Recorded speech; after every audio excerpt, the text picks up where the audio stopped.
As we age, everyone says you've got to stay busy, active, and never slow down.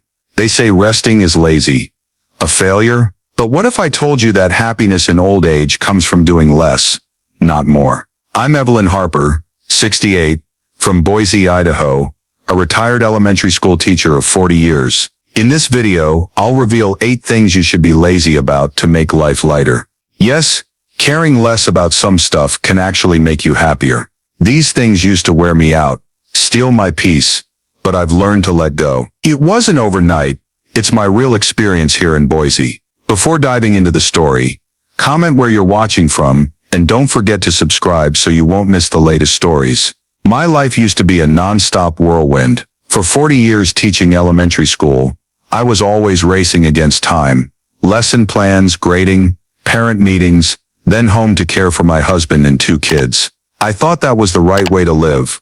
Always doing something, always proving my worth. But when I retired 5 years ago, I kept the old habits, joining every Boise activity, from book clubs to community yoga. I was afraid if I stopped, people would think I was useless. Then one afternoon, I sat in my armchair on the porch, watching oak leaves fall slowly onto the street. I was tired, not from doing too much, but from the pressure to do. I asked myself, why can't I live for me? Why keep chasing others' expectations? But that's when I decided to change. I didn't want my old age to be all stress and hustle. I wanted peace. From there I started letting go. It wasn't easy. I used to think laziness was wrong, a failure. But slowly, I realized it's not about being lazy at everything. Just the right things, the ones that drain you without bringing joy. I experimented step by step, dropping some tasks, saying no more, focusing on what made me happy. The result? I felt lighter than ever. Today I'm sharing the 8 things I've learned on this journey. These aren't empty theories. They're what I've lived through in Boise. From days of worrying about neighbors' stares, to now comfortably watching the Boise foothills, without caring who thinks what. This isn't just my story. It could be yours too. Who among us hasn't felt pressured to do more, be better? But at this age, I believe I deserve rest, to truly live. Here's the first of the 8 things I've learned for a happier old age. Stop worrying about what others think. Sounds simple, but for me, Evelyn Harper, in Boise, Idaho, it was once my biggest burden. After 40 years of teaching, being a mom and a wife, I was used to living for others' approval. When I retired, I thought I'd relax, but nope, I still fretted over what neighbors thought, what friends said, even strangers at Albertsons. It started one Sunday morning. I used to hit the Boise farmers market, people selling crafts, chatting lively. But one day, I was tired, just wanted to stay home with a book. I skipped it, then the next week too. Soon my neighbor Linda asked, "Evelyn, how come you're not at the market lately? You okay?" I forced a smile, but inside I panicked. Oh no, do they think I'm lazy? Or too isolated? I started imagining all sorts. People whispering I'd given up because I'm old. Or worse, I didn't fit in anymore. Then I realized I was torturing myself, over thoughts no one even voiced. I asked Linda straight up, "Do you think I'm weird for skipping the market?" She looked surprised. "No, I just worried you were sick." Turns out, I'd created my own drama. But it wasn't just neighbors. In America, social media makes it worse. I'd see friends on Facebook, bragging about Grand Canyon trips, or gym selfies at 70. I'd compare. I'm doing nothing. They must be laughing at me. One day, sitting on my porch watching squirrels scamper across the yard, I thought, I'm 68. How much time do I have left to live for others' eyes? That's when I decided to stop caring. I turned off Facebook notifications. Stop checking who said what about me. For the first time, I felt free. So what if I skip the market? So what if I like books better? I don't need to prove anything to anyone. It wasn't an easy journey. Once at the grocery store, I overheard some ladies praising their daughter. She just bought a house in Seattle. So impressive. I briefly thought, my kids haven't done that.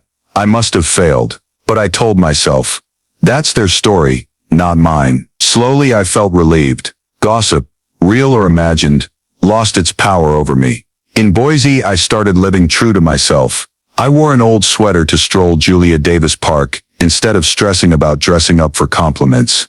I quit community yoga because I'd rather watch the Boise foothills. My friend Clara asked, "Aren't you afraid people will think you're odd?" I laughed. If they care, they'll stick around. If not, let them go. And it's true. Those who really love me, like Clara, never judge. This isn't just personal. In America, social pressure weighs heavy on the elderly. You see ads for anti-aging creams, stay young forever tours, like slowing down's a sin. But I'm telling you, happiness isn't in what others think of you. It's in what you think of yourself. If you want to try, start small. Next time someone asks, "Why haven't I seen you lately?" just say, "I'm enjoying life my way." You'll see them nod and move on, because honestly, no one cares for long. This first thing lifted an invisible weight off me in Boise. How about you? Give it a shot and let me know. Now on to number 2. Here's the second thing. Stop wasting energy on arguments and drama. If number 1 was ditching worries about others' opinions, this is dropping pointless battles. Me, Evelyn Harper in Boise, Idaho. I used to be the queen of debates. In my 68 years, I've wasted countless hours arguing. From small stuff like who does dishes, to big stuff like politics. But now I see most of it wasn't worth it. The clearest example was arguing with my brother Frank at Thanksgiving dinner 2 years ago. Frank lives in Nampa, not far from Boise, and comes over for holidays. That year the TV showed election news, and Frank started, "Evelyn, those folks in that party are all liars." She is. I didn't back down. You're the one who won't listen to reason. We went at it for an hour. Turkey got cold, mashed potatoes dried out. The result? No one changed their mind, just got annoyed. She is. I went to my room thinking, what did I just do? She is. Wasn't the only time. She is. I debate colleagues over methods. Who's right? Who's wrong? At home I argued with my husband over money, with my kids over college choices. She is. I always thought I had to prove I was right, had to win. But after retiring, I looked back. Those arguments changed nothing. People still believed what they wanted, and I lost sleep, stressed out. In America, drama and arguing are almost cultural. Turn on the TV. You see talk shows yelling loud. Open social media. Friends bicker over vaccines or taxes. I got sucked in, especially on Facebook. Once I commented on a political post, then spent all night battling strangers. By the end, I was exhausted, and no one gave in. I thought, I'm 68, how much time do I have to waste like this? The turning point came one morning in Boise. I walked along the Boise River Greenbelt, watching the river flow calmly. I remembered arguing with Frank. He didn't change, neither did I. So why bother? From then on, I decided no more arguing. Next time I saw Frank, he started, "Those politicians are all crooks." I just smiled. "Sure, whatever you say." He looked shocked but shut up. Turns out, not fighting back made things so much lighter. I'm not giving up.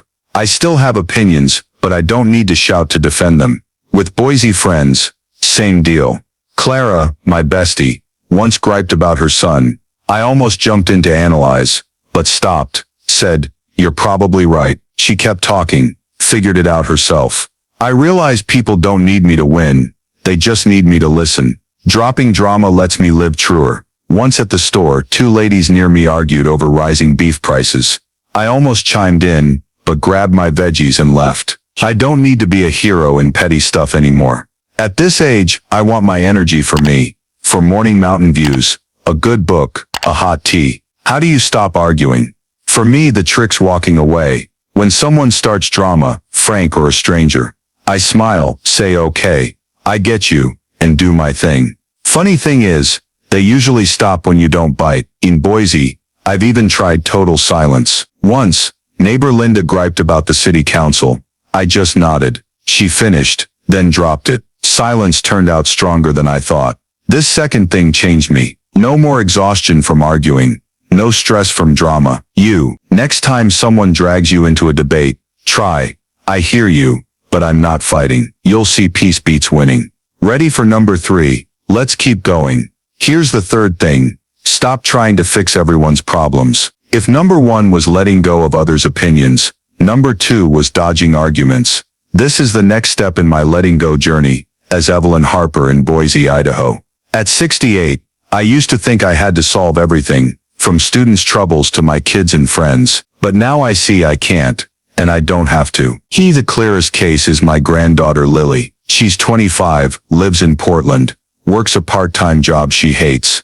Every call she'd vent, "And Evelyn, this job's awful, low pay, mean boss." With my old teacher instincts, I'd jump in, quit, find something else. Want me to send job apps? I'd spend nights researching, calling with advice, even drafting emails for her. But Lily, she stayed put, kept complaining, did nothing. I got mad, thinking, why won't she listen? Then one afternoon, on my Boise porch, watching sparrows hop on the grass, it hit me. I'd done this with my oldest son, Jack, when he picked art over engineering like I wanted. I advised, nagged, but he followed his path. Now he's happy designing in Denver. I asked myself, why do I keep fixing others' lives when they figure it out themselves? With Lily, I slowly got it.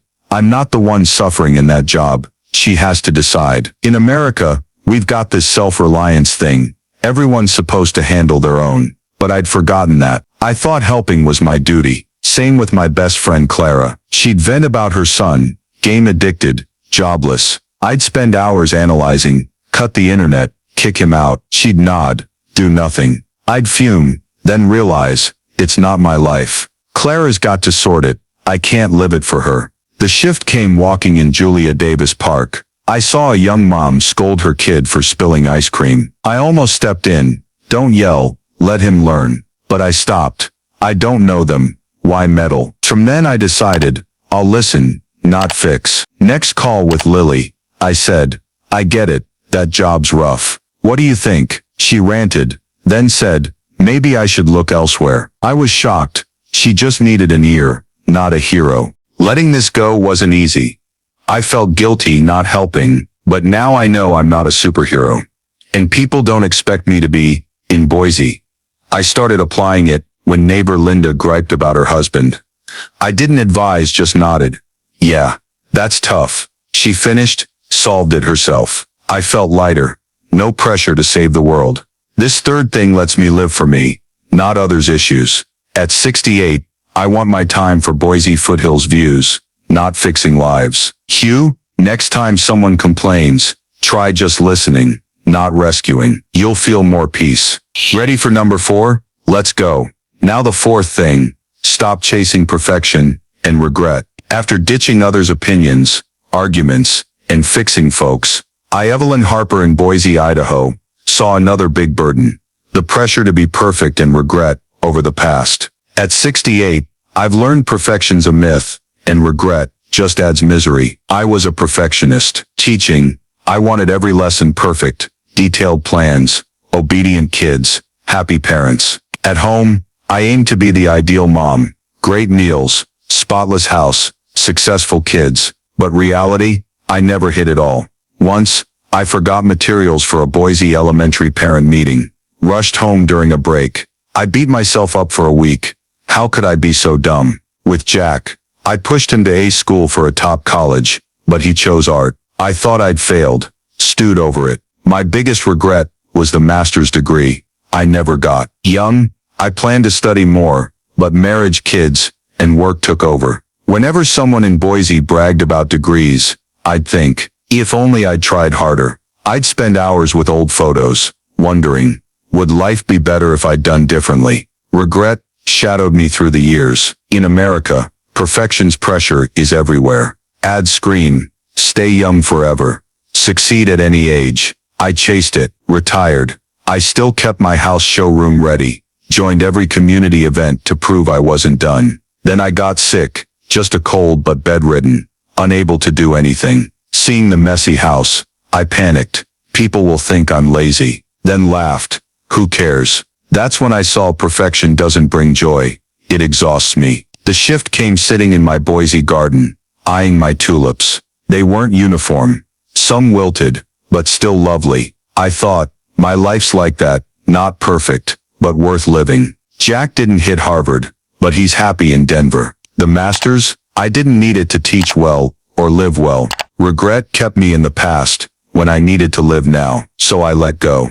I stopped aiming for flawless. House a bit messy. Fine. Skipped a book club meeting 'cause I was tired. No biggie. I started valuing what I'd done, not mourning what I hadn't. Clara asked, "Don't you regret skipping Europe like others?" I said, "Nope, I like Tahoe nearby better." She nodded. I felt proud living true. Dropping perfection meant dropping regret. No more self-blame for forgetting a birthday or not being rich, like neighbors. In Boise, I learned to enjoy little things. I paint though it's sloppy. I cook, though soup's sometimes too salty. I don't need perfection to be happy, just to be me. This fourth thing reshaped my life at 68. No more chasing a perfect illusion or gnawing at the past. I watch the Boise foothills, eat slightly burnt toast, and smile. you? Try ditching perfection pressure. Write 3 things you're proud of, then live in the now. It's worth more than you think. Ready for number 5. Let's keep going. I started decluttering. First, clothes. I kept favorites, donated the rest to Boise's Goodwill. My closet wasn't stuffed anymore. I felt relieved. Then books, kept ones I'd actually read. Gave the rest to Julia Davis Public Library. That fancy dish set. Gave it to Lily. She loved it, and I stopped worrying about preserving it. Each item gone felt like shedding a debt. In America, we're hooked on consumer culture. TV ads say, new TV, new sofa. Life's better. I bought it. When Jack was little, I got tons of toys, thinking he needed them to be happy. Now Jack's 35, in Denver, and doesn't recall that stuff. I wondered, why didn't I spend that money on trips with him? At this age, I want experiences, not things. The shift came sitting in my emptier living room. I looked out the window at the Boise foothills, thinking, what do I need beyond this view? No new sofa, but my old chair's cozy enough for reading. No fancy dishes, but old ceramic bowls still work fine. I realized, less stuff, more freedom. No pressure to clean, no fear of loss. Letting this go wasn't easy. I worried, what if I need it? But then saw, if I really do, I'll buy it. Usually, I don't. In Boise, I went minimalist. No new Christmas decor. Just kept a few sentimental pieces. No new clothes. Old ones still warm. Clara, my friend, was shocked. Don't you feel empty? I laughed. No, I feel full of peace. How do you stop hoarding? For me, it's asking, do I really need this? If unused in a year, it's gone. I tackled one spot weekly. Garage, closet, kitchen, donated, sold, kept what matters. Result, my house breathes, my heart's lighter. I've got time for sunsets, instead of wiping down excess stuff. Here's the 6th thing. Stop trying to please everyone. After letting go of others' opinions, avoiding arguments, not fixing lives, dropping perfection, and clearing out clutter, Evelyn Harper, in Boise, Idaho, realized another thing to release, the pressure to make everyone happy. At 68, I used to live like an unwilling servant, always saying yes, always putting others first. But now I see, I can't please everyone, and I don't have to. The clearest example is with my best friend Clara. Clara loves throwing big birthday parties, and every year she'd ask me to help bake cakes, decorate, invite guests. Last year I agreed despite being exhausted. I baked all night, ran around sticking balloons up at her Boise house. After the party, I was wiped out, while Clara chirped, "You're amazing, Evelyn." I smiled, but inside I thought, I don't want to do this anymore. I realized, I said yes not because I enjoyed it, but because I feared upsetting Clara. Back when I taught, it was the same. Parents wanted extra lessons for their kids. I'd nod despite a full schedule. Colleagues needed a shift covered. I'd take it though I wanted to go home. At home I cooked my husband's favorites, even if I hated onion smells. I thought making others happy was my duty, the way to be loved. But after retiring, I asked, why not make myself happy first? I'd lived 68 years pleasing others. Now it's my turn. The turning point came one afternoon, at Boise River Greenbelt. I was walking, saw a mom refuse her kid more ice cream, despite his tears. She said, "No, I'm tired." I admired her. She wasn't afraid of judgment. I thought, I can say no too. So when Clara called about her next birthday party, I took a deep breath and said, I can't do it, Clara. I need a break. She was surprised. You okay? I laughed. Fine, but I need time for me. Clara was a bit sad, but said, I get it. Turns out, saying no wasn't as hard as I'd feared. In America, we're often caught up in social obligations. You see movies, ads. Elderly folks must be perfect grandparents. Host Thanksgiving, babysit all day. I used to fear refusing would make me selfish. But after Clara, I kept trying. My brother Frank asked me to house it while he traveled. I said, can't. I'm busy. Really? I just wanted to read. Frank was stunned but managed. I learned they don't need me on call all the time. Letting this go freed me. I stopped chasing others' expectations. Once, neighbor Linda asked me to water her plants while she was away. I said, can't, Linda. She found someone else, and I didn't feel guilty. I started living for me, walking Boise foothills, instead of helping friends, sipping tea watching sunsets, instead of party prep. Clara's still my friend, Frank's still my brother. They don't hate me for saying no. Cheers this sixth thing. Let me live true to myself at 68. Happiness isn't making others happy. It's making me happy first. You. Anyone you're always trying to please, try saying no. Once. Tell me how it goes. Ready for number 7. Let's move to the 7th thing. Stop rushing through life. After ditching others' opinions, arguments, fixing lives, perfection, clutter, and pleasing everyone, Evelyn Harper in Boise, Idaho, saw another thing to release, a hectic pace. At 68, I used to think I had to keep running, stay busy, like slowing down was losing. But now I see rushing doesn't bring happiness. It just makes me miss the best parts. The clearest example was teaching. Every day in Boise was a race. Wake early for lesson plans, rush to school, grade papers, meet parents, then home to cook and clean. Tread watch the clock, scared of being late. After retiring, I thought I'd slow down, but nope. I joined book clubs, yoga, parties, still chasing schedules like before. One day, hurrying to a library group at Julia Davis, I nearly fell tripping on the sidewalk. I stopped, panting, thinking, why am I rushing? My life's not a race anymore. I remember busy days raising kids. I'd skip breakfast with Jack and Lily to get them to school on time. I didn't hear birds sing, see flowers bloom, because I was always in a hurry. Now Jack's in Denver, Lily's in Portland, and I wonder, why didn't I slow down to enjoy them then? In America, a fast pace is like a badge of honor. People brag. I juggle 3 jobs, sleep 4 hours. I used to be proud of that, but now I want different. The shift came walking in Boise foothills. I planned to speed through, but sat on a rock, gazing at mountains stretching ahead. Cool breeze, blue sky, rustling leaves. I thought, this is living. From then I stopped rushing. No more alarms. Wake when I want. No chasing schedules. Read if I feel like it. Walk, if I choose. Clara was surprised. Don't you get bored? I laughed. No, life's more worth living. In Boise, I started savoring moments. I sit on the porch, brew tea, watch sunsets, instead of rushing to meetings. I stroll Boise River Greenbelt, not counting steps, just hearing water flow. One day, I spent an hour watching squirrels in the yard. Before I'd have called it a waste. Now those slow minutes are worth more than gold. I don't live to get stuff done anymore. I live to feel. Dropping the rush wasn't easy. I feared slowing down was lazy, useless, but I realized I don't need to prove anything. At this age, I want to hear wind, smell flowers, watch clouds, not run a pointless marathon. Gee. Once, Linda asked, why so laid back lately? I said, because I want to live, not just exist. She nodded, said she might try too. This 7th thing brought back joy. At 68, happiness isn't finishing everything. It's living each second fully. You? Are you rushing? Try slowing down a day.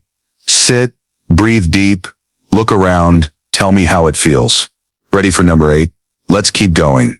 Here's the 8th thing, the last on my list. Stop worrying about the future. After letting go of others' opinions, arguments, fixing lives, perfection, clutter, pleasing everyone, and rushing, Evelyn Harper in Boise, Idaho, saw one final burden, fear of what's ahead. At 68, I used to let the future haunt me, but now I get it. Worrying changes nothing. It just steals my present. The clearest case was after retiring. I started fretting, will my pension hold? What if I get sick? Who'll care for me? Nights in Boise I'd lie in bed imagining it all. Hospitals, bills, loneliness in a nursing home. Once I read about U.S. medical costs. Thousands for surgery. I panicked. I'll go broke. I checked my bank account constantly, counting every cent, though I knew I was fine. But worry clung to me like a ghost. Then I looked back. When my husband died 10 years ago, I worried, how will I live alone? But I made it. Found joy in teaching.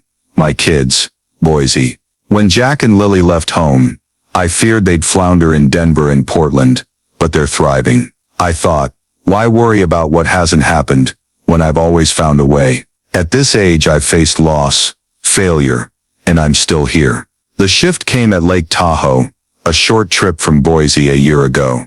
I sat by the shore, watching water sparkle in the sun. A breeze blew. I closed my eyes, felt my breath. I thought, if tomorrow I'm gone, what's today's worry for? From then I decided, no more letting the future rob my now. I can't control everything. Health, money, time, but I can control how I live today. In America, worrying about the future's almost an elderly instinct. Ads push insurance, meds, nursing homes, like old age is all fear. I got sucked in, bought extra coverage, hoarded cash I wouldn't spend. But now I ask, why not live instead of worry? I started using my pension for books, flowers, Boise foothills walks. I'm not rich, but I'm enough, and I want to enjoy that enough. Letting this go wasn't easy. Some nights I'd jolt awake. What if I get sick? But I'd tell myself, I've survived tough times. I'll manage this too. I looked back when Mom got ill. I feared she'd die soon, but she lived 5 happy years. I learned worry doesn't stop trouble. It just hurts me early. In Boise I started living day by day. I brew tea, watch mountains, don't think about tomorrow. How do you stop worrying? For me it's trusting my strength. I wrote 3 times I overcame losing my husband, raising kids alone, retiring. I stuck it on the fridge. When worry hits, I read I've done it before. I'll do it again. I tried a day without future thoughts. Just feeling now. Warm sun, bird song, fragrant coffee. Result, I slept better, laughed more. I don't know tomorrow, but today I'm happy. That's enough. This 8th thing lets me live fully. At 68, happiness isn't knowing the future. It's loving the present. You, worried about something ahead, try a day without it. Sit, look around, feel, tell me how it goes. We're almost done. Ready for the wrap up? Let's go. This 7th thing brought back joy. At 68. Happiness isn't finishing everything. It's living each second fully. You? Are you rushing? Try slowing down a day. Sit, breathe deep, look around. Tell me how it feels. Ready for number 8? Let's keep going. Here's the 8th thing. The last on my list. Stop worrying about the future. After letting go of others' opinions, arguments, fixing lives, perfection, clutter, pleasing everyone, and rushing, I, Evelyn Harper in Boise, Idaho, saw one final burden, fear of what's ahead. At 68, I used to let the future haunt me, but now I get it. Worrying changes nothing. It just steals my present. Just clearest case was after retiring. I started fretting. Will my pension hold? What if I get sick? Who'll care for me? Nights in Boise I'd lie in bed imagining it all. Hospitals, bills, loneliness in a nursing home. So, once I read about U.S. medical costs. Thousands for surgery. I panicked. I'll go broke. I checked my bank account constantly, counting every cent, though I knew I was fine, but worry clung to me like a ghost. Then I looked back. When my husband died 10 years ago, I worried, how'll I live alone? But I made it. Found joy in teaching. My kids, Boise. When Jack and Lily left home, I feared they'd flounder in Denver and Portland, but they're thriving. I thought, why worry about what hasn't happened when I've always found a way? At this age, I've faced loss, failure, and I'm still here. The shift came at Lake Tahoe, a short trip from Boise a year ago. I sat by the shore, watching water sparkle in the sun. A breeze blew.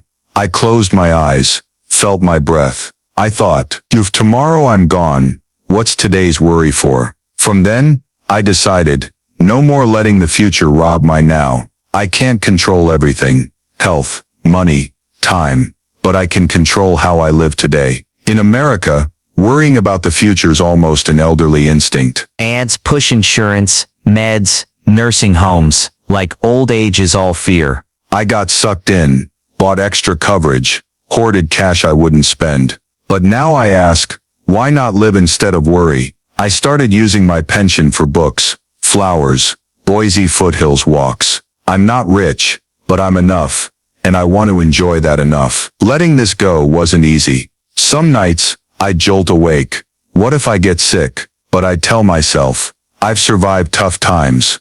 I'll manage this too. I look back when Mom got ill. I feared she'd die soon, but she lived 5 happy years. I learned worry doesn't stop trouble. It just hurts me early. In Boise, I started living day by day.